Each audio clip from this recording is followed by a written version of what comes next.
साथियों, इस समय हम लोग SCRT में उपस्थित हैं और DG सर से मुलाकात हो गई है और जो है वहाँ से कुछ जानकारियाँ प्राप्त हुई हैं आप लोगों के विषय में, मतलब 6800 के संदर्भ में।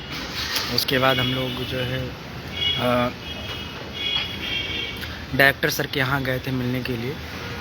डायरेक्टर सर से भी मुलाकात हुई है और उनसे भी वार्ताएं हुई हैं, लेकिन जो है जो भी अपडेशंस हैं वो अभी जो है मैं रंजीत जी को सामने लाता हूँ फ्रंट पे और वो पूरी बात रखेंगे। बाकी ये देखिए SCRT पे हम लोग मौजूद हैं और ये वही वृक्ष है जिस वृक्ष के नीचे हम लोग आंदोलन किया करते थे और यहाँ आकर के घेराव किया करते थे। और जो आंदोलन में कभी भी शरीक हुए होंगे उन्हें वो सारी चीज़ें पता होंगी कि ये कौन सा स्थान है, कैसा है। बाकी मैं चाहूँगा कि रंजीत आप जो है अपनी बात रखें, क्योंकि लोग आपको देख रहे हैं, काफ़ी लोग जुड़ चुके हैं। साथियों, सभी को नमस्कार। जैसा कि आप लोगों को पहले से ही अवगत था कि हम लोगों ने कल ही आप लोगों को बता दिया था कि आज कि हम लोगों की माननीय DG सर से मुलाकात पहले बताया तो हम हटा देते साले जो है था। उसी के संदर्भ में आज हम और बड़े भाई संदीप जी दोनों लोग आए हुए थे SCRT पे। तो हम लोगों की मुलाकात भी हुई, गए तो सर मीटिंग के लिए जा रहे थे। हाँ, एक सबसे बड़ी अपडेट है आपको। अन्य जानकारियाँ देने से पहले मैं आप सभी को एक अपडेट बता दूं कि आज तुम्हारे मामले को लेकर के विभाग में मीटिंग। अब कोई ये ना बोले पोस्ट डाल करके कि नहीं हमें पहले पता था, ठीक। लेकिन आज हमारे मामले को लेकर के 12 को कोर्ट में कैसे क्या करना है, किस तरह की पैरवी करनी है, उन सभी चीज़ों को लेकर के आज मीटिंग है विभाग में। ये बता दो, जब हम लोग आए थे तो सचिव जी गाड़ी खड़ी थी तो गणेश सर। हाँ, और जब हम लोग आए भी थे तो माननीय प्रताप सिंह बघेल सर की बेसिक परिषद के जो सचिव हैं उनकी गाड़ी भी यहाँ पे आई थी, जिसका नंबर 7054 है। मीटिंग में गणेश सर को लेने के लिए, रिसीव करने के लिए उनकी गाड़ी आई थी और वो हमारे सामने ही निकले थे। जस्ट उसके बाद हम लोग DG सर से मुलाकात हुई। तो साथियों, मैं आपको बताता चलूँ, आज मैंने वो बात सर से भी बोली, साथ में संदीप भैया भी थे, ये उसका प्रत्यक्ष प्रमाण है। मैं गया तो एंट्री किया तो भाई अभिवादन हुआ, फिर उसके बाद अपनी बात रखना मैंने स्टार्ट किया। तो हमने कहा सर हम आपको आज से नहीं, हम थर्ड काउंसलिंग से भी आपसे मिलते रहे हैं और बड़ा आपकी जो भी कार्य करने की जो तरीका है और आप सर जो बोलते हैं वो हूबहू उसी तरीके की चीज़ें होती हैं। तो उन्होंने कहा देखो, हमें जानते हो, हमें आपसे झूठ बोल कर के क्या मिल जाएगा, और हम झूठ बोलेंगे तो हमारा फ़ायदा क्या हो जाएगा। तो उसी के संदर्भ में मैंने बात अपनी रखना स्टार्ट किया। तो हमने कहा सर हम लोगों का 12 तारीख को मैटर। हाँ, तो बोले कि हाँ आपका 12 तारीख को मैटर है और मैटर देख ही रहे हो, उसमें रॉबिन सिंह भी हैं, महेंद्र पाल भी हैं। तो हमने कहा सर फिर कैसे क्या होगा, कैसे चीज़ें हम लोगों के लिए हो सकती हैं। तो उन्होंने कहा देखो ये मामला बहुत पेचीदा है, इसको हम सॉल्व कराने के लिए जा ही नहीं रहे हैं। सर का कहना था कि हमारा प्रयास है किसी तरीके से। हाँ, एक सर ने बात बोली थी संदीप भैया की आपकी लिस्ट आ गई है, हमें जिला आवंटन की सूची आने दीजिए, यही तो बोला था। नियुक्त है। हाँ, हमें सर का केवल ये कहना था कि हमारा मेन इंटेंशन ये है कि हम जिसके भी माध्यम से हम अपनी बात पहुंचाएंगे कोर्ट में, तो हमारा यही इंटेंशन है, बेसिक विभाग का यही इंटेंशन है कि कोई दिक्कत नहीं है। आप सर हम कहाँ भागे जा रहे हैं, हमें तो जो माननीय न्यायालय का आदेश होगा वो सर्वोपरि सभी के लिए। सर ये बच्चे हैं, इनका हमें जिला आवंटन और ज्वाइनिंग करने दीजिए, फिर अपना केस चलता रहेगा। जो भी चीज़ें होंगी जैसी भी होंगी एज इट इज़ आपका जो भी ऑर्डर आएगा हम उसको फॉलो करा लीजिए। और सर ये चूँकि ये बच्चे बहुत परेशान हैं, इनके साथ गलत हुआ है तो आप इनको करने दीजिए, चाहे वो अरशद से चयनित हो जर्नल के या रॉबिन सिंह हो या जो भी हो, उनके साथ जैसा भी आदेश अग्रिम होगा हम उसी पर आगे काम करेंगे, लेकिन आपके मामले को लेकर हम बहुत ज़्यादा लेटेसी नहीं कर सकते, ऐसा डीजी सर का कहना है। तो संदीप भैया बोलने लगे कि सर कुछ जानकारी ये भी मिली है कि जो है जज साहब बहुत जल्दी अपना कोई भी ऑर्डर रिलीफ नहीं करते हैं। तो उन्होंने कहा देखो आप किसी के लिए भी एक कोई ऐसा आप मानसिकता नहीं रख सकते किसी के लिए बना लो कि नहीं ये ऐसा नहीं कर सकते। कह रहे हैं वो जज साहब हो सकता है कि तुम्हारे ऑर्डर के लिए बहुत जल्दी कर दें, हो सकता है तुम्हें 12 को रिलीज है। उनका कहना है कि देखिए हम 12 तारीख को पूरी मजबूती के साथ जाएंगे। इसमें मैं बता दूं एक शब्द हमारा नहीं है, मैं फिर बता दे रहा हूँ, एक शब्द हमारा नहीं है और ना ही हमें आपसे झूठ बोल करके चिकनी चुपड़ी बातें करके हमें कुछ मिल जाएगी। उन्होंने कहा कि 12 तारीख को हम लोग पूरी मजबूती के साथ जा रहे हैं। तो हम लोगों ने कहा कि सर हम लोग भी अपनी तरफ से प्रयास कर रहे हैं। तो बोले कि बिल्कुल आप भी आइए, जब दो ताकतें होंगी एक साथ लड़ेंगे, एक साथ मांग करेंगे तो उसका इम्पैक्ट कुछ जज साहब पे भी दूसरा ही पड़ता है। ये मेरे शब्द नहीं है, उन्हीं के शब्द हैं। तो उन्होंने कहा 12 तारीख को हम जा रहे हैं। और एक चीज़ उन्होंने और बोली कि आपके फेवर के लिए हमारा प्रयास ये भी रहेगा कि हम कुछ चीज़ें कर रहे हैं विभाग में, कुछ हम लोगों की एक ऐसी रणनीति है जिसके माध्यम से हम कुछ कागज़ फाइल करेंगे, ऐसा उन्होंने बोला। कहेंगे हम आपको बहुत कुछ नहीं बता सकते, जिससे हो सके आपकी नियुक्ति के मार्ग और प्रशस्त हो सके। बस उन्होंने इतना कहा कि देखिए आपके साथ विभाग है, आपके साथ सरकार है और आपका काम होगा बहुत जल्द होने वाला। उन्होंने ये भी बोला। तो संदीप भैया का ही क्वेश्चन था कि सर कब तक के क्या संभावना है। तो उन्होंने कहा देखिए न्यायालय पे टीका टिप्पणी करना उतना उचित नहीं है, लेकिन सर की एक बात जो थी जो बहुत अच्छी लगी हम लोगों के कि अक्सर जो इस तरीके के मामले होते हैं ना संदीप भैया, कि अक्सर जो इस तरीके के मामले होते हैं आपके फेवर में जाते हैं, जिनके साथ अहित होता है हमेशा वो उसी के फेवर में आते हैं। उन्होंने बोला कि आप निश्चित तौर पे निश्चिंत रहिए, मामला आपके फेवर में ही आएगा और फेवर में लाने का भरसक प्रयास हम लोग करेंगे। और हम ना भी करें तब भी आएगा क्योंकि आप सही हो, आप सही हो। फिर इतनी बातें हुई तो उन्होंने बोला कि देखो आप ही लोगों के मामले को लेकर के आज मीटिंग है और हम चल रहे हैं। तो फिर चलते चलते संदीप भैया ने फिर से रोक दिया उनको, कहने सर प्लीज़ 1 मिनट और। बोले जल्दी बताओ। तो संदीप भैया ने बोला कि सर मैं IAS की तैयारी कर रहा हूँ और क्या बोलते हैं मेरा जो है प्री निकल गया है और सर मेंस के लिए मैं कुछ आपसे सोच रहा था कि PCS का। तो सर बोले कि देखिए बताने का कहो तो मैं बता दूं आपको, लेकिन अब पैटर्न बदल गया है। पहले जो पैटर्न था, जो हमारे टाइम पे जब एग्ज़ाम होता था तो पैटर्न दूसरा था, अब पैटर्न दूसरा बदल गया। अब हम कुछ बता देंगे पहले वाला तो आप भटक जाओगे, परेशान हो जाओगे। मतलब उन्होंने बहुत अच्छे से बात की है। तो उन्होंने यही बोला कि परेशान न हो, यदि हो सके तो पढ़ाई भी करो, कोई दिक्कत नहीं, अच्छी बात है। साथियों ने बोला कि मतलब पढ़ाई क्या सर मन नहीं लगता है, टेंशन रहती है और ये एक बार ये जॉब लग जाए फिर हम आगे जो अपर लेवल की पढ़ाई पर उस पर सोच सकें। तो उन्होंने कहा ठीक है परेशान हो, बहुत जल्द चीज़ें होने वाली हैं। थोड़ा सा हमने ये भी बोला कि सर आपके आने से थर्ड काउंसलिंग भी हुई और आपके आने से जब आप आए तो हम लोगों का और विश्वास जागृत होगा कि अब हमारा काम हो जाएगा।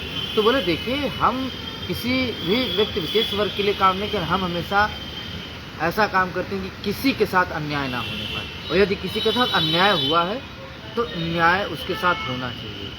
इन्हीं सब शब्दों को कहते हुए वो हमारे साथ खुद गेट के बाहर निकले। फिर आगे की बात नहीं वहाँ गए थे हम लोग, बाहर आए, फिर बाहर आए, फिर हम डायरेक्टर सर से हुई। और डायरेक्टर सर के यहाँ इतना समझ लीजिए थोड़ा सा एक क्या बताएं हंसी वाला वाकया हो गया। मैं थोड़ा सा इंटरप्ट करूँगा, मैं थोड़ा वाकया मैं बताना हाँ, चाहूँगा। तो इसके साथियों लिए क्या बताएंगे? साथियों ऐसा है ना, जो है हम लोग डायरेक्टर सर के यहाँ गए, वहाँ में हम लोगों ने अपना अपॉइंटमेंट के लिए बोला वहाँ पे, तो तुरंत वहाँ पे वो भी मीटिंग के लिए उनकी गाड़ी लग चुकी थी, तो बाहर उनकी गाड़ी स्टार्ट हो गई थी और हम लोग का नाम अंदर जा चुका था मिलने के लिए। तो हम लोग घबरा गए कि अरे यार अब तो एक लोग कहने लगे कि अब आप लोग 3 बजे के बाद आइए। हालांकि संबंध इतने अच्छे हैं तो लोगों ने तुरंत कहा कि आप लोग जाइए, अंदर जाइए, तुरंत मिल लीजिए। हम लोग अंदर जाते हैं अंदर जाते हैं, भाई साहब आप लोग ने यकीन नहीं करोगे यार, वो कह रहे अच्छा, पहली बात ये डायरेक्टर सर जो है बहुत धीमी आवाज़ में बात करते हैं और इतनी आराम से बात करेंगे कि आप जो है काफ़ी वो हो जाएंगे देख करके उनका जो लहजा होता है। और जब हमने वहाँ अपनी आंसर सब के संबंध में लेकर के जब बात रखना शुरू किया, रंजित भाई ने रखे, उन्होंने कहा सर जो है हम 800 चयनित शिक्षक हैं और सर हम लोग को अभी ज्वाइनिंग नहीं मिल पाई है और कैसे क्या होना है। और तो जो है उसके विषय पे जब बात इन्होंने रखना तो कहीं हाँ बताएं मैं क्या कर सकता हूँ। तो हमने ये कहने लगे कि सर जो है हम लोग की ज्वाइनिंग सर हो कब तक संभव है। तो उन्होंने कहा कि कोई मैं ज्योतिषी हूँ कोई मैं ज्योतिषी हूँ। तो रंजित कह रहे नहीं सर, रंजित जो है ज्योतिषी नहीं है आप। तो उसके बाद तो उन्होंने कहा कि सर लेकिन बहुत परेशान है। मैंने कहा कि अगर बहुत परेशान हो तो क्या अपना सर खंभे में लड़ा लोगे, अपना सर खंभे में लड़ा लोगे हैं। तो यही सब बातें हैं कि फिर भी, और उनका जो इंटेंशन था देखने का और उनका कहने का लहजा, अंदर बहुत हंसी अभी आ रही थी जिस तरीके से वो बात कर रहे थे। तो उसके बाद फिर जो है हमने भी कहा कि सर बहुत ज़्यादा टेंशन है। तो कहीं टेंशन है तो दवा खाओ कहीं टेंशन है दवा खाओ। तो हमने भी बोल दिया कि सर जो है डॉक्टर ने भी बोला है कि जहाँ से टेंशन है जाके उस डायरेक्टर से मिल के आओ। तो बड़ा मतलब वो जो है देखने लगे हम लोगों को। तो हमने कहा सर हम लोग बहुत परेशान हैं, इसलिए आपके पास है, काफ़ी उम्मीदें हैं। खैर ठीक है, मीटिंग चल रही है, मीटिंग होनी है और उस पर जो भी चीज़ें होंगी जो है अभी कोई जानकारी हमारे पास नहीं है, लेकिन मीटिंग है आप लोगों के लिए। यही सब बातें रही हैं और कुल मिलाकर के रिस्पांस बहुत अच्छा है रहा है डीजी सर के यहाँ से, क्योंकि मेन सर्विस सर्वा आपके मामले में जो है वो डीजी सर हैं। क्योंकि कोई भी शख्स हो वो आएंगे, आप हर स्तर से जिस तरीके से भी आप बात करना चाहें आप पूछ सकते हैं, बहुत इत्मीनान से सारी बातें आपको बताएंगे। लेकिन इस बात के लिए कोई नहीं कहेगा कि इस तारीख में हो जाएगा या इस मंथ में हो जाएगा, ठीक है। लेकिन उन्होंने ये पूर्णतः आश्वस्त कर दिया है कि आपका मामला जो है 100% आपको नियुक्ति मिलेगी और हम लोग का भरसक प्रयास है इसको लेकर के, और कोशिश है कि इस बार जल्द से जल्द करवा लिया जाए जैसा भी संभव है। और तो बड़ी खुशी होती है जब ये सारी चीज़ें होती हैं, निकल के आती हैं। बिल्कुल, जब एक बड़ा अधिकारी जो बेसिक का सर्विस सर्वा वो जब आपको मान सम्मान दे और बहुत मतलब एक गार्जियन के तौर पे बात करे, जो आपकी पीड़ा को समझ के बात करे कि वाकई में ये लोग परेशान हैं। और यकीन मानिए दोस्तों, सिर्फ अधिकारियों से ही नहीं, हम लोग यहाँ के जो अन्य कर्मचारी लोग भी हैं उनसे भी हम लोग मिलते हैं जिससे कि सही अपडेशन से ले सकें। क्योंकि अधिकारी तो बहुत सारी चीज़ें हैं कि विभागीय जो एक जो है प्राइवेसी होती है उसको मेंटेन रखते हुए चीज़ें हम लोगों को नहीं डिलीवर कर सकते, लेकिन कर्मचारी कहीं ना कहीं हम लोगों से आपस में चीज़ें बता सकते हैं। अगर हम लोग थोड़ा सा उनसे क्लोज हो जाएं तो सारी जानकारी साझा करते हैं। तो इस तरीके का चीज़ें हैं और आप बिल्कुल जान लीजिए कि सरकार पूरी तरीके से लगी हुई है और कोशिश है पूरी कि वो जो है हम लोग की नियुक्ति के लिए जो भी रास्ते बंद पड़ रहे हैं सारे वो कर रहे हैं। लेकिन फिर भी हम सभी 6800 लोगों को इसके लिए आश्वस्त होकर के बैठना नहीं है, हमको भी अपने तरीके से हर स्तर से प्रयास करते रहना है। क्योंकि देखिए कोई अन्य व्यक्ति अगर प्रयास कर रहा है तो उसमें साथ देने की ज़रूरत है। आज सरकार आपके फेवर में कर रही है तो इसका ये मतलब नहीं कि आप बैठ जाइए। क्यों, कारण क्या है, क्योंकि हम पीड़ित हैं, हम 6800 लोग पीड़ित हैं। अगर हमारी बात रखने वाला शख्स वकील कोर्ट में नहीं रहेगा तो यकीन मानिए दूसरा भले जाके कहेगा कि फला व्यक्ति पीड़ित है, लेकिन आप पीड़ित है तो कम से कम आपकी तरफ से कहने वाला कोई होना चाहिए। ये भी चीज़ें सोचने की विषय है जिससे कि वहाँ पे जज को हम लोग कन्विंस कर सकें, अपनी बातें रखवा सकें। कि ये नहीं, ये वो जायज़ लड़के हैं, वो जो है वैलिड लड़के हैं, जो पिछले 2-2.5 सालों से संघर्ष कर रहे हैं। उनके साथ इतना बड़ा अन्याय हुआ, मानसिक, आर्थिक, शारीरिक हर तरीके से स्तर से ये लोग दंश झेल रहे हैं। तो माय लॉर्ड कम से कम इनको किसी न किसी तरीके से इनकी प्रक्रिया को आगे बढ़ाने का आदेश या निर्देश दिया जाए। तो इस तरीके की जब हम लोग पैरवी करेंगे अपने वकीलों से मिल करके और साथ में सरकार भी करेगी, तो यकीन मानिए हम सभी लोगों के लिए वो कार्य बहुत आसान हो सकेगा और काउंसलिंग शेड्यूल और नियुक्ति पत्र भी बहुत जल्दी उसका जारी हो सकेगा। तो अभी जो भी चीज़ें हैं, हाँ रंजीत आप कुछ कह रहे थे, बाकी हम बताते हैं। मैं ये कह रहा था, देखिए जो हम लोगों से बन पड़ रहा है अपने स्तर से पूरा प्रयास कर रहा हूँ। हमारी एक टीम दिल्ली में है, वहाँ से भी दबाव डलवाया जा रहा है। बाकी हम लोग यहाँ लखनऊ में लगे हुए हैं। देखिए, एक मैं आपको बहुत ही प्रमुख चीज़ से अवगत करा दूँ आप लोगों को। देखिए, सोशल मीडिया पे क्या चल रहा है, कौन किसका बहिकाता डाल रहा है, क्या डाल रहा है। पहली बात तो वो जो भी डाली गई चीज़ें वो टोटली फ्रॉड हैं, गलत हैं, उनका वास्तविकता के कोई लेना देना। और यदि है भी तो हमें उन सब चीज़ों में नहीं पड़ना है। ठीक, क्या है, कैसे हैं, किस लिए हैं, क्या होना चाहिए, हमसे उन सब चीज़ों से कोई मतलब नहीं। बिल्कुल साथियों, रंजीत जो बात कह रहे हैं मैं इसमें इनका कुछ चीज़ें और ऐड करना चाहूँगा।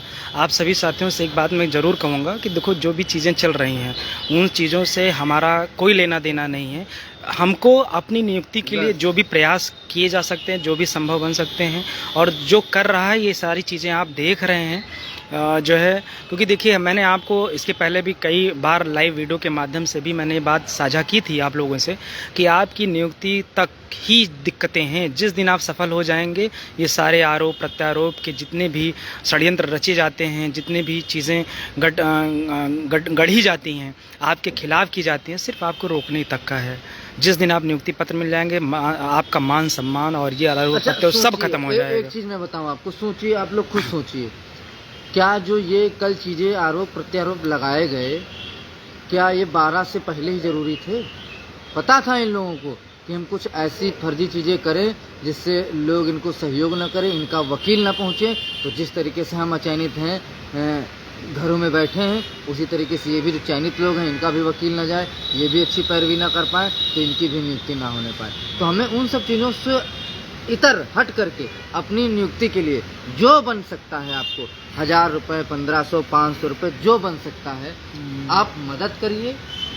हमसे जो बन पड़ रहा है, हम अपनी नियुक्ति के लिए और आप सबकी नियुक्ति के लिए जो बन पड़ रहा है, हम पूरा प्रयास कर रहे हैं। आप लोगों से जो बन पड़ता है, आर्थिक, मानसिक, शारीरिक, जो भी हो, आप लोग मदद करिए। 12 तारीख को सरकार के साथ हम भी मजबूती के साथ जाएंगे। देखते हैं क्या रिजल्ट निकलता है। प्रयास है और ईश्वर से प्रार्थना भी करता हूँ कि हम और हमारे अरसद भाई बहनों का बहुत जल्द भला हो, हम बेसिक में जाएं और ये जो आरोप प्रत्यारोप हैं इन पर विराम चिन्ह लगे। तब तक के लिए सभी को नमस्कार, धन्यवाद। धन्यवाद मित्रों।